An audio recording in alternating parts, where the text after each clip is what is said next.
বিধানসভা নির্বাচনে ঢাকে কাঠি পড়েছে অনেকদিন আগেই। শান্তিপূর্ণ ভোট করাতে ইতিমধ্যেই রাজ্য থেকে জেলা সব স্তরে প্রশাসনিক রদবদল ঘটিয়েছে নির্বাচন কমিশন। ভোটমুখী কোচবিহারে রাজনৈতিক হিংসামুক্ত ভোট করাতে তাই কোমর বেঁধে মাঠে নেমেছে জেলা প্রশাসন।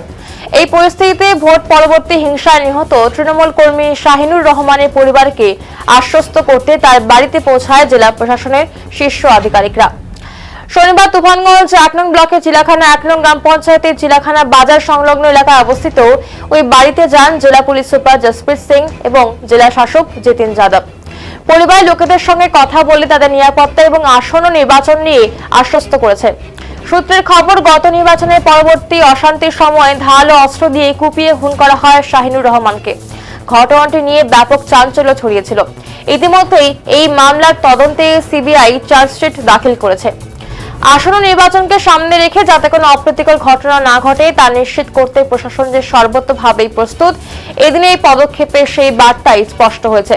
পাশাপাশি ক্ষতিগ্রস্ত পরিবারের পাশে প্রশাসনের উপস্থিতি কিছুটা হলেও মানসিক ভরসা যোগাবে বলেই মনে করছে স্থানীয় বাসিন্দারা।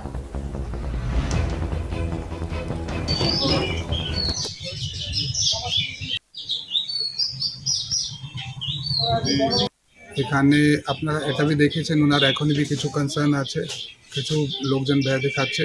আমরা আমাদের যে ওসি সাহেব আছেন ওনার নাম্বার ওনাকে দিয়ে দিয়েছি, তাকে যে বাইরে যায় ভোট দেবে ওনাকে পরেশানি হবে না। আর আমরা চেষ্টা করব যত আমরা যোগাযোগ করতে পারি, কালকে দরকার হবে আমরা আবার আসবো। ধন্যবাদ। Thank you sir. কারা এসেছিলেন একটু যদি বলেন।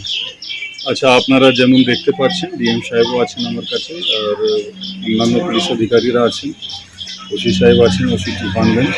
তো আপনারা যেভাবে জানেন 21 সালে অনেক কিছু ঘটনা হয়েছিল, আর ওই ঘটনার মধ্যে একটা ঘটনা এখানে হয়েছিল চিলাখানায়। তো যা ডিসিজড আছে ওনার পরিবার সঙ্গে আমরা দেখা করলাম, ওনাকে আশ্বস্ত করালাম এইবার আগামী দিনে যে ইলেকশন আসছে 26 তারিখে আমাদের পুরো প্রিপেয়ারনেস মধ্যেই এটা স্টেপ ছিল। ওটাই জন্য ওনার সঙ্গে কথা বললাম, আর আশা করছি আমাদের যা প্রিপেয়ারনেস আছে এইভাবে ভালোভাবে চলবে। ডিএম সাহেব কিছু বলবেন। আমার একটা ভাই যদি না থাকে তাহলে আমি আমার জীবনটা দিয়ে কি করব? আমি যেন আমার জীবনের ভয় না পেয়ে আমি কিন্তু ওই জায়গাগুলো গেছি। আপনি 9টার থেকে যখন ও 8:30 থেকে, আমার একটা ভাই যদি না থাকে তাহলে আমি আমার জীবনটা দিয়ে কি করব? আমি যেন আমার জীবনের ভয় না পেয়ে আমি কিন্তু ওই জায়গাগুলো গেছি। আপনি 9টার থেকে যখন ও 8:30 থেকে, আমার একটা ভাই যদি না থাকে তাহলে আমি আমার জীবনটা দিয়ে কি করব? আমি যেন আমার জীবনের ভয় না পেয়ে আমি কিন্তু ওই জায়গাগুলো গেছি। আপনি 9টার থেকে যখন ও 8:30 থেকে, আমার একটা ভাই যদি না থাকে তাহলে আমি আমার জীবনটা দিয়ে কি করব? আমি যেন আমার জীবনের ভয় না পেয়ে আমি কিন্তু ওই জায়গাগুলো গেছি। আপনি 9টার থেকে যখন ও 8:30 থেকে, আমার একটা ভাই যদি না থাকে তাহলে আমি আমার জীবনটা দিয়ে কি করব?